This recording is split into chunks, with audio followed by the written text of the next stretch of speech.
네, 이제 지난 학기에 이어서 이제 또 로마 시대 공부해 보도록 할게요. 지난 학기에 이제 도미티아누스까지 이제 했었는데요. 그 도미티아누스가 이제 암살 당하면서 그쵸? 세상을 떠났었죠. 그때 이후에 이제 그 부분을 이제 그 수습하는 그런 역할을 당연히 원로원에서 그쵸? 맡게 됩니다. 왜냐면은 이제 암살을 당하고 뭐 후계자가 있는 그런 상황이 아니니까 이제 당연히 원로원이 나설 수밖에 없겠죠.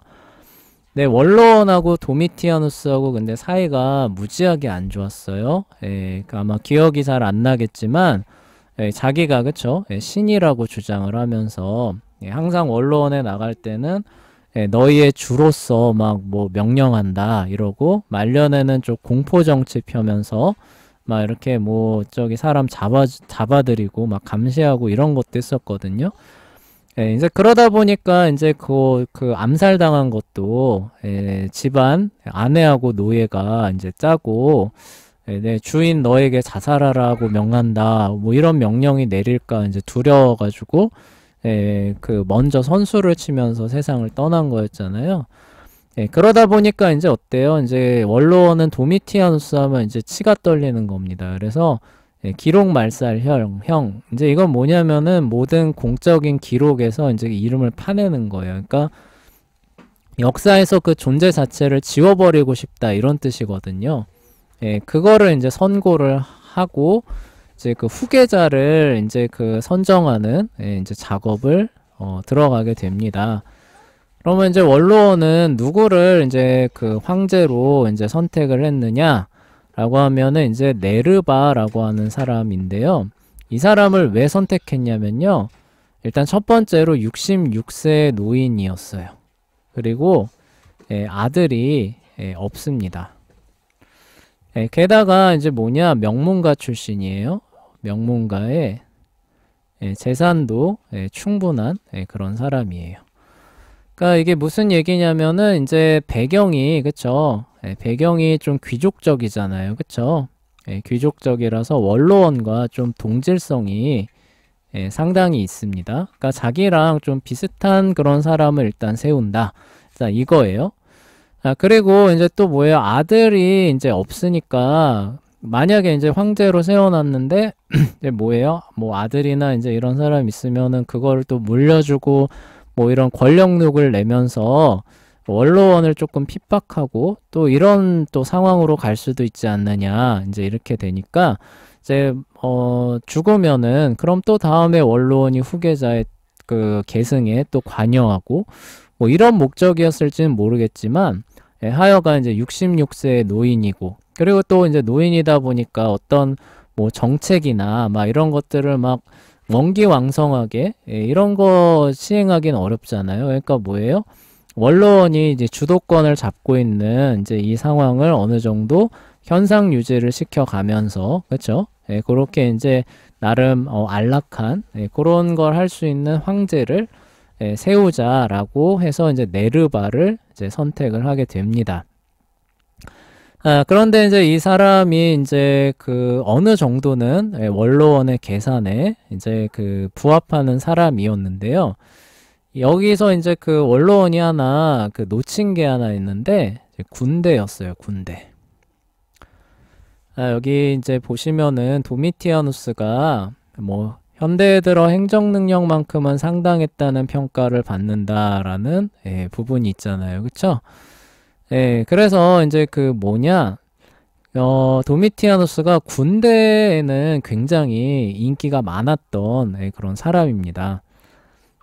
거기다가 이제 기본적으로 황제가, 그쵸? 해야 되는 임무가 뭐냐, 군대, 그쵸? 통수권을 가지고 뭐 해야 되는 거예요? 나라를 지키는 거죠, 그쵸? 방어. 그리고 방어뿐만이 아니라 뭐예요? 해외 원정도 가야 되죠. 자, 그러니까 군대 입장에서는 이 사람의 명령에 따라서 그 자기 목숨이 오고 가는 전장터에서 자기를 이끌어줄 그런 사람을 바랄 수밖에 없어요. 군대 입장에서는. 근데 그런 사람으로 66세의 노인을 약간 귀족적 성향을 갖고 있는 사람을 그 원로원에서 임명을 한 겁니다. 군대는 이게 마음에 들까요, 안 들까요? 마음에 들 리가 없죠. 우리 예전에 클라우디우스라고 하는 황제를 좀 기억을 해봅시다. 네, 아우구스투스가 너는 애초에 그 황제 이어받을 사람이 아니다라고 제껴놨던 이유가 뭐였어요? 그 사람 다리를 절어가지고 이제 전장터를 누빌 수가 없다. 그래서 일단 제껴놨었잖아요. 근데 아우구스투스 그 집안 사람들이 다 이제 죽어가면서 이제 이어받을 사람이 없어서 어쩔 수 없이 이어받았는데 의외로 통치를 잘했던 그 사람이 클라우디우스잖아요. 그러니까 황제는 기본적으로 이런 능력이 어느 정도 있고 출중해야 되고 군대의 지지를 그러면 당연히 받아야 되는 그런 측면이 있는 게 이제 황제의 속성이 되는 거죠. 그런데 66세의 노인을 세워놨으니 군대가 그리고 이전에 인기가 있었던 도미티아누스를 굉장히 또 뭐라고 해야 되죠? 박대라고 해야 되나? 하는 그런 모습도 보여주죠. 그러니까 군대가 불만이 없을 수가 없었던 거예요. 그런 상황에서 이제 그 군대의 그 민심을 이반하는 어떤 고소 사건이 이제 황제가 이제 직접 진행하는 이제 그런 일이 이제 벌어지게 됐어요. 그래서 이제 군대가 결정적으로 이제 네르바한테서 이제 그 등을 돌리게 되고요. 그래서 이제 군대가 어떻게 하느냐, 이제 근위대예요. 근위대가 뭐 하는 거냐면은 황제 가장 가까운 곳에서 황제를 보호하는 임무를 하는 겁니다. 근데 마음에 안 들면은 황제의 목에 칼을 바로 들이대면 가장 위험한 데가 근위대예요. 그래서 칼리굴라도 근위대의 손에 죽잖아요. 근데 이 근위대가 이제 이게 마음에 안 드니까 그냥 쿠데타를 일으켜서 황제를 이제 유폐시켜 버립니다. 그러니까 무슨 얘기냐면은 창살 없는 감옥에다 가둬버린 거예요. 그리고 아무도 못 만나게 하고 한 가지 조건을 요구합니다. 그게 뭐냐면은 트라이아누스라는 사람을 양자로 삼아라 는 걸 요구를 해요. 이거를 만약에 안 받아들인다면 어떻게 될까요? 이제 네르바는 세상을 떠나는 거겠죠. 근데 만약에 네르바가 노인이 아니었다면 칼리굴라처럼 죽었을 수도 있어요. 근데 워낙 노인이고 오늘 내일 하고 그러다 보니까 이제 뭐예요? 그냥 우리 손으로 죽이기보다는 이제 저 트라이아누스라는 사람을 공식적인 후계자로 세워놓으면은 그죠? 오히려 정통성도 더 있을 거 아니에요? 그가 이제 그 적법 절차에 의해서 권력을 계승하는 거니까. 그러니까 군대도 그걸 선택을 하는 겁니다. 야, 당신 죽이지는 않을 테니까 지금 빨리 트라이아누스를 후계자로 공식 선포를 해라. 라고 이제 사실상 반협박조로 요구를 하게 되는 거죠. 그래서 네르바가 이제 이거를 받아들입니다. 안 받아들일 수는 없죠. 그래서 양자로 맞아들여서 후계자로 공식 선언을 하게 돼요. 그리고 얼마 안 가서 그 충격과 스트레스로 세상을 떠납니다. 그리고 트라이아누스가 네르바에 이어서 이제 황제가 이제 되게 되는 거죠.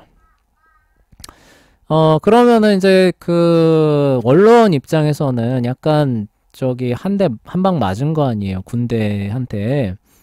그러면은 트라이아누스하고 원로원하고 또 사이가 안 좋았냐라고 하면 그렇지는 않아요. 트라이아누스도 그 군인이기는 하지만 명문가 출신입니다.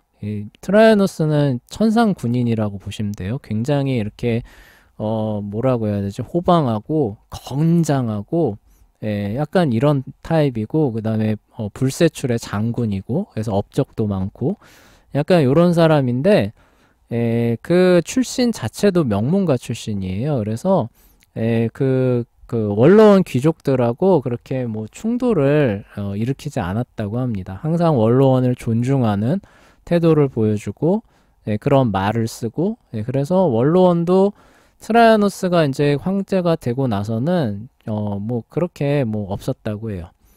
그럼 처음부터 트라이아누스를 세우면 되지 않았겠느냐라고 생각할 수 있지만 트라이아누스가 그렇게 할 거라고 원로원이 생각하기가 어려웠죠. 왜냐하면 젊고 호방하고 그 군인이고, 이러다 보니까 황제로 세워놨는데, 도미티아누스처럼 되면 어떻게 이런 생각을 안 할 수가 없었겠죠. 그쵸? 그래서 이제 네르바를 선택했던 건데, 어찌 됐건 이제 트라이아누스가 이어받고 나서 원로원의 그런 그 걱정과는 다르게 흘러가면서 원로원도 트라이아누스를 인정하고 그 뭐 큰 어떤 트러블이 없었다고 합니다. 원로원하고 트라이아누스하고 그래서 이제 트라이아누스 시대가 이제 막을 올리게 되는데요.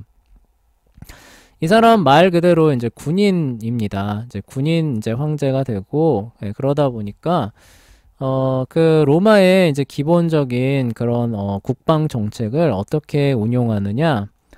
어떤 위험 요소가 있으면은 그것이 그 문제를 일으킬 때까지 두고 보다가 문제가 일으키면 조처를 한다는 군인과는 안 맞죠. 그쵸? 예, 군인과는 맞지 않습니다. 오히려 문제가 될 만한 그런 어떤 세력들 이런 게 있으면 내가 지금 힘이 있으니까 어떻게 가는 거예요? 먼저 선제 공격하고 그것을 그쵸? 미리 제거하는 거를 선호하는 모습을 보여줘요.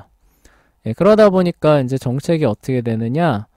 영토 확장 쪽으로 갑니다. 그래서 이제 가장 먼저 타겟으로 삼은 데가 이제 그 발칸반도 위쪽에 다키아라고 하는 지역이 있거든요. 요 지역을 이제 원정을 떠나가지고 이제 대승을 거둡니다. 그래서 두 차례의 원정을 통해서 다키아 전역을 제패를 해요. 그리고 원래 로마가 이제 제패한 지역에서 막 학살을 하고 막 이런 거보다는 이제 거기를 이제 오히려 우리의 일원으로 받아들여가지고 이제 복속하게 하는 자발적으로 복속하게 하는 이제 그런 모습을 많이 보여줬는데 트라이아누스가 군인이라서 그런지는 몰라도 여기를 이제 제패하고 나서 대규모 학살, 약탈 이런 걸 자행을 합니다. 그래서 어마어마한 재물, 노예 이런 것들이 이제 로마 제국으로 이제 흘러 들어오게 돼요. 그리고 그걸 가지고 뭐 하냐? 이제 건축 사업, 건축 사업 이런 것들을 이제 벌이게 되는 거죠. 그리고 이제 한창 이제 치세를 이제 진행하고 있는데 파르티아라고 하는 나라로 이제 또 원정을 떠나게 됩니다. 그러면 이 파르티아라고 하는 나라가 이제 어떤 나라인지 이제 좀 설명이 필요한데요.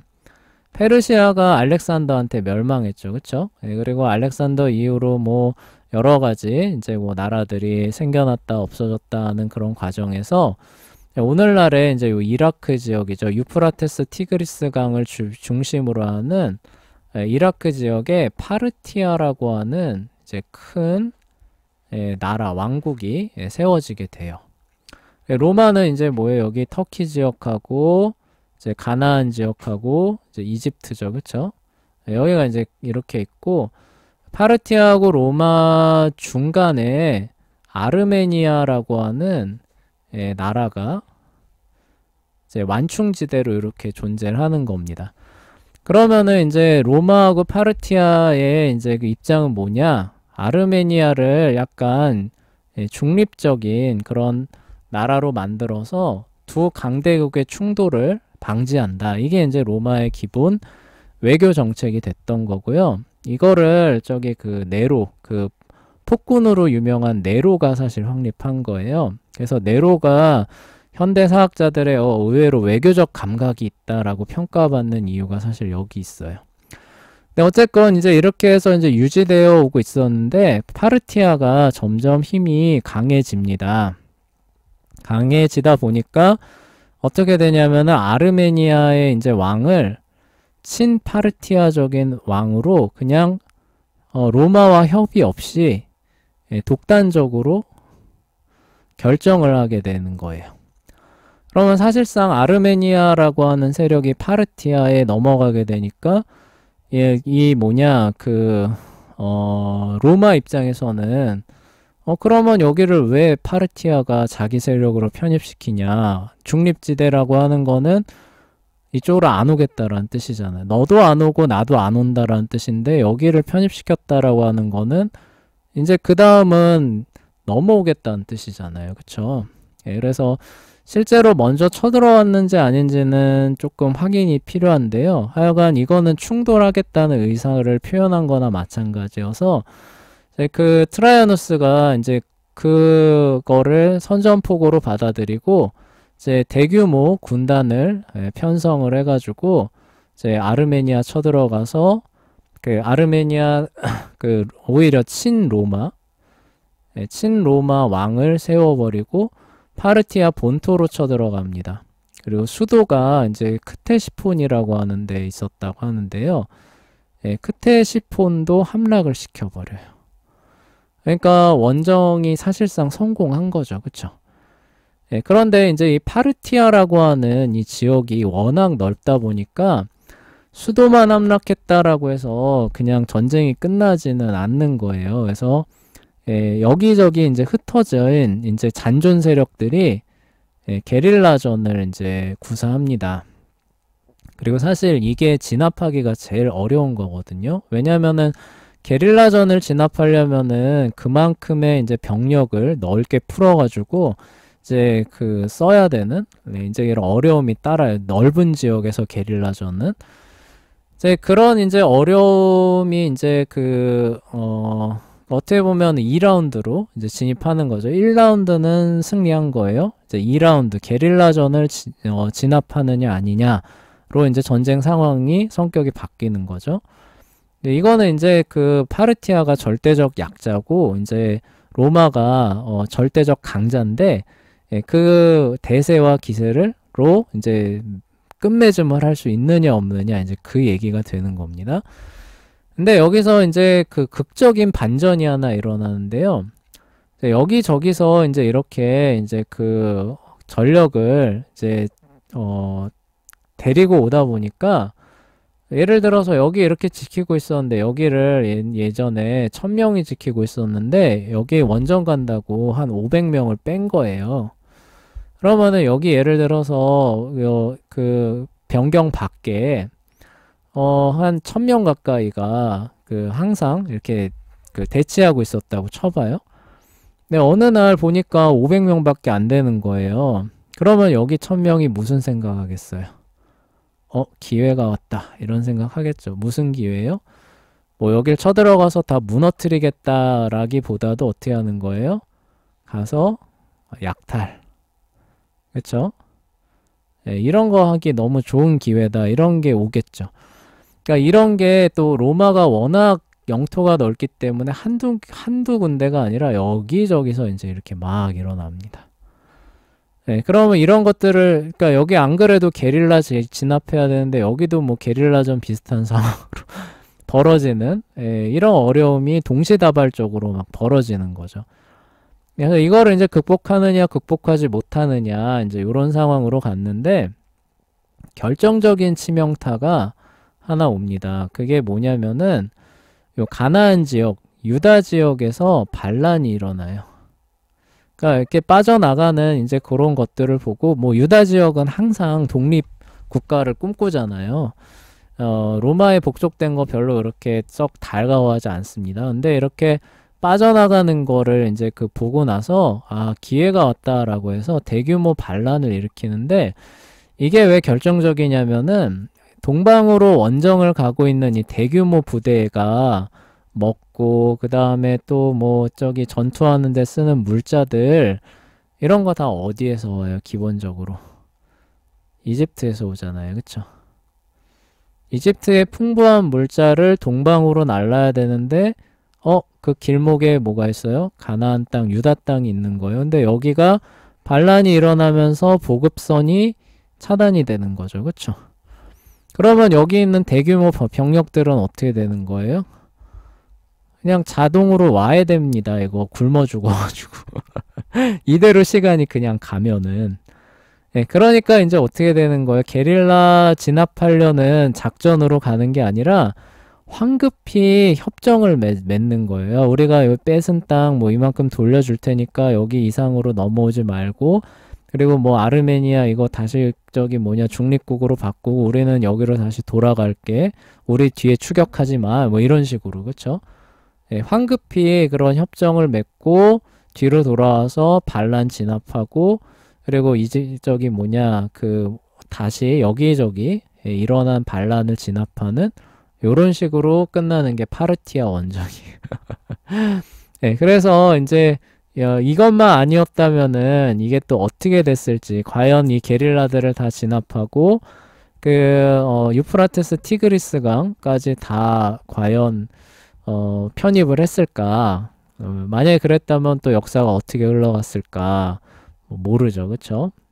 그러면 로마와 알렉산더가 사실상 합해진 그런 영토를 자랑하게 될 텐데, 하여간 그래서 그런 어떤 역사는 벌어지지 않고 황급히 이전 그 시스템으로 복귀하는 파르티아 입장에서야 뭐 얘네들 이렇게 뭐 이겼는데 어떻게 보면 이겼는데 원상복구해주고 저기 군대 빼주겠다는데 이걸 왜 안 받아들이겠어요? 기꺼이 받아들이겠죠, 그쵸? 그렇게 해서 이제 끝나게 되는 겁니다. 이제 그 과정 가운데서 이제 트라이아누스가 이제 이런 부분에서 무리도 많이 하고 그리고 워낙 호방한 사람이어서 이렇게 포금이나 이런 걸 좀 많이 했대요. 그러다가 이제 이런 것들 이제 진압하는 과정에 스트레스도 많이 받고 해서 이제 건강이 이제 좀 타격을 받아서 아마 파르티아 재원정을 준비했던가 아니면 막 떠나려고 했던가 뭐 그때 이제 한번 쓰러졌답니다. 그래서 이제 자기가 못 일어날 거를 이제 알고 하드리아누스라고 하는 사람, 자기 오촌 조카예요. 조카인 하드리아누스를 이제 양자로 맞아들인다. 이제 이렇게 선포를 하는 거. 이게 이제 후계자로 선언을 한다는 거죠. 그리고 나서 얼마 안 가 세상을 떠나면서 이제 하드리아누스에게 이제 그 제위가 넘어가게 되는 겁니다. 근데 이 트라이아누스 생전에 하드리아누스는 트라이아누스하고 한번 정면으로 충돌했던 적이 있어요. 왜 충돌을 했냐면요. 트라이아누스는 아까 말했던 것처럼 군인 왕제이다 보니까 우리의 압도적인 군사력을 활용해서 확장을 해야 된다. 그리고 거기서 얻는 것들을 가지고 우리 로마 발전의 재원으로 써야 된다. 이게 이제 기본 트라이아누스의 노선이거든요.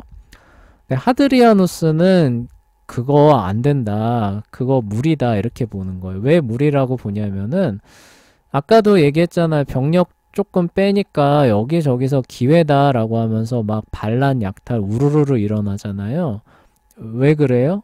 워낙 영토가 넓기 때문에 방어해야 할 지점도 많고 거기에 투입해야 할 재원도 많아지는 거예요. 덩달아서.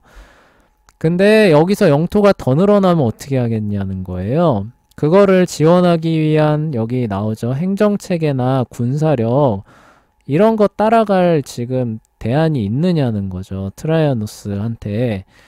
그래서 안 된다. 더 해외 원정 떠나지 마시라. 이제 이렇게 얘기를 하는 거예요.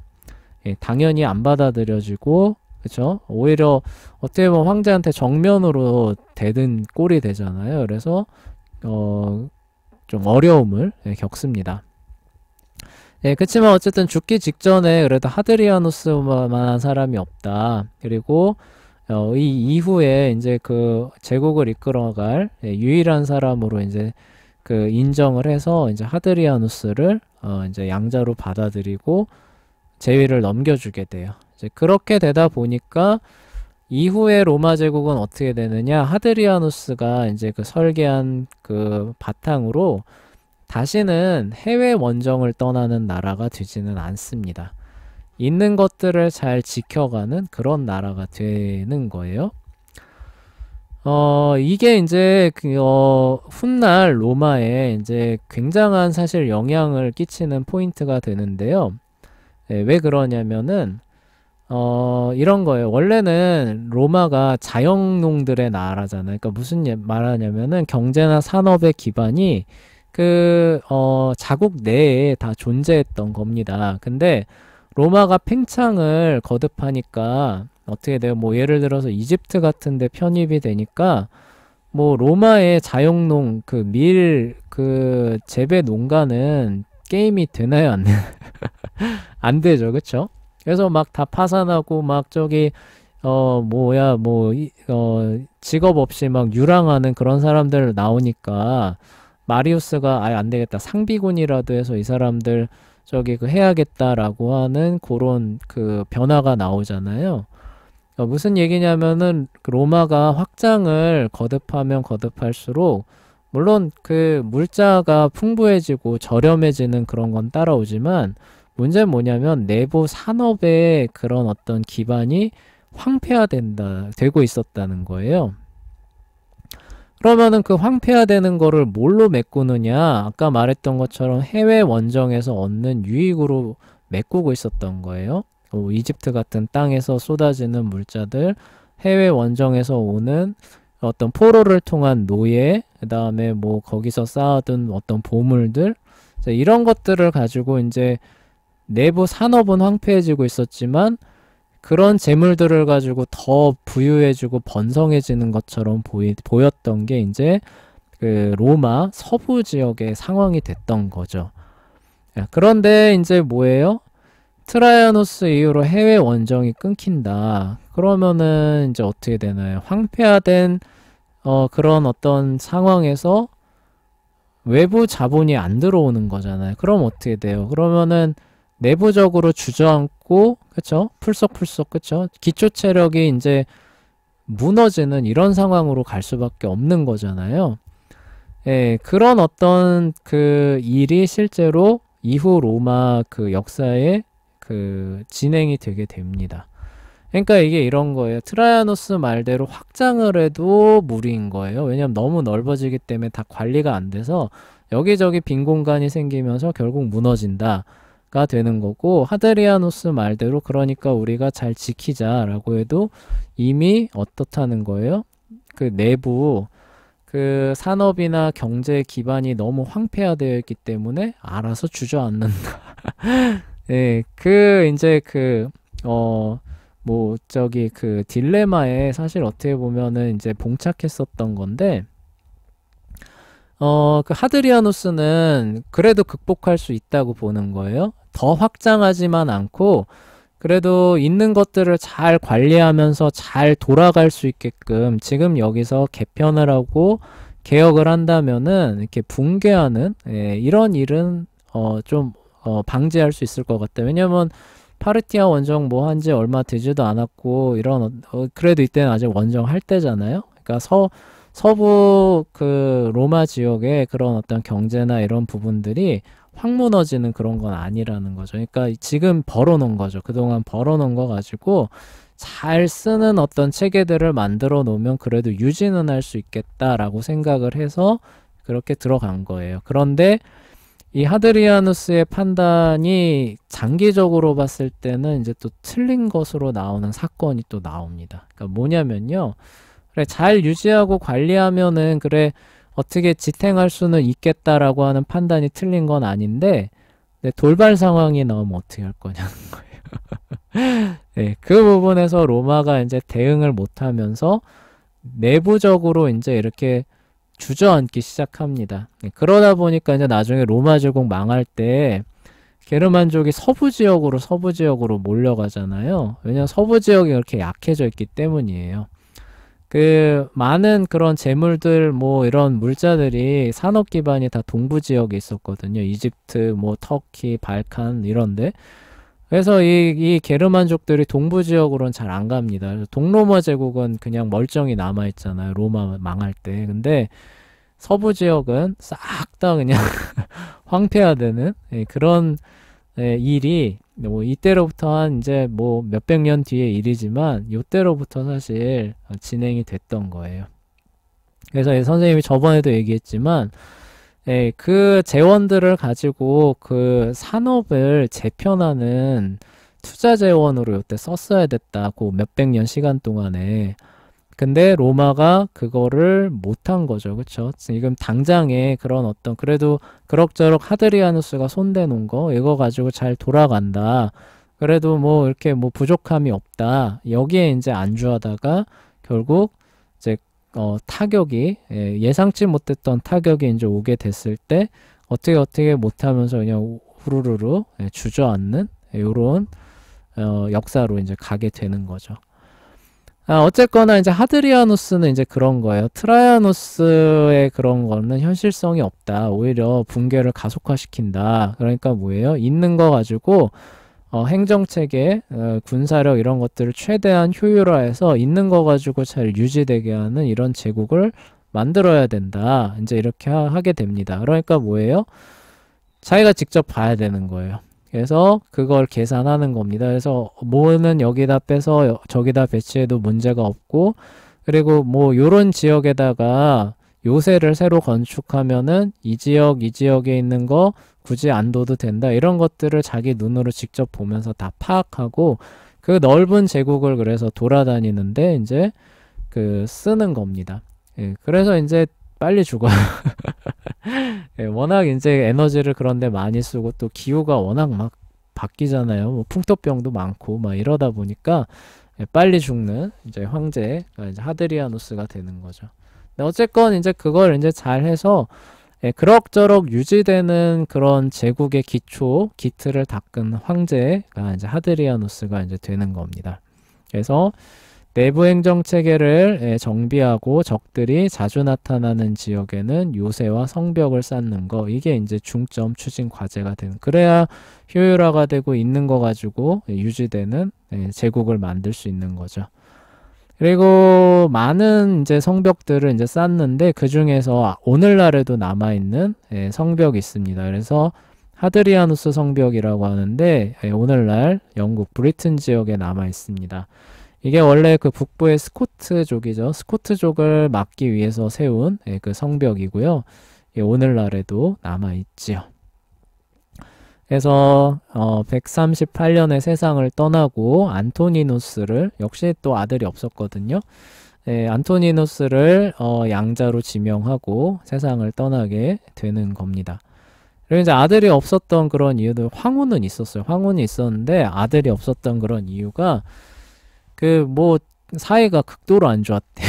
그러니까 하드리아누스가 인간적으로는 그 까칠한 사람, 까탈스러운 사람의 거의 끝판왕, 능력은 있는데 까칠하고 까탈스러운 그런 사람의 거의 끝판왕이었다고 합니다. 그래서 황후하고 사이가 그렇게 안 좋았대. 거의 원수지간이었다고 합니다. 근데 또 재밌는 게 이 사람이 또 자기 처가죠.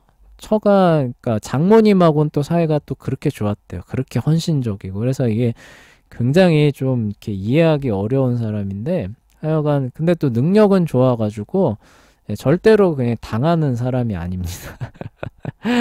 하여간 굉장히 그러니까 하여간 이런 사람은 그냥 한 발 좀 이렇게 떨어져서 하시려는 거 하십시오. 이렇게 사실 대해야 되는 거예요. 그리고 이제 잘하면은 참 이렇게 존중해드리고, 근데 절대 이렇게 내 영역에는 좀 안 오셨으면 약간 그런 사람으로 보시면 돼요. 그래서 하여간 가까이 가면 항상 다치는, 절대 하드리아누스의 그런 어떤 그 영역에 그 발을 들여놔서는 안 되는 그런 사람이 이제 또 능력으로는 또 당하기엔 또 쉽지 않으니까 그런 사람이 이제 하드리아누스로 보시면 되고, 그리고 이제 이 사람이 이제 사실상 동성애자였어요. 그러니까 황후가 있기는 했지만 사실상 동성애자여서 그 왜 미소년 이렇게 항상 끼고 다니고, 그리고 그 미소년이 이제 죽었을 때 그 사람을 뭐 신격화하고 뭐 그 사람 이름을 딴 막 그 도시를 만들기도 하고 막 그럴 정도의 그 왕이었습니다. 그러니까 인성적인 측면에서는 참 가까이 하기 어려운 그런 어떤 사람이었는데 능력은 있어서 그래도 미래를 그럭저럭 내다보는 눈이 있어서 유지하는 제국이죠. 그렇죠? 유지하면서 그래도 붕괴하지 않는 그런 토대를 놓는 데는 성공했다. 그렇지만 그거는 뭘 전제로 한 거냐면은 돌발 상황이죠. 그렇죠? 어떤 예기치 못한 큰 충격 이런 것까지는 사실 사실 할 수도 없죠. 그렇죠? 그래서 그런 것들을 계산한 체제가 아니었기 때문에 후대에 이제 그게 발생했을 때 후대 황제들은 이제 더는 대처를 못하는 거죠. 그래서 서서히 로마 제국이 붕괴하게 되는 그런 길로 나가게 되는 겁니다. 네, 그래요. 이제 오늘은 이제 여기까지 하고, 다음 시간에 안토니누스, 하드리아누스를 이은, 황제거든요. 안토니누스에 대해서 함께 살펴보도록 하겠습니다.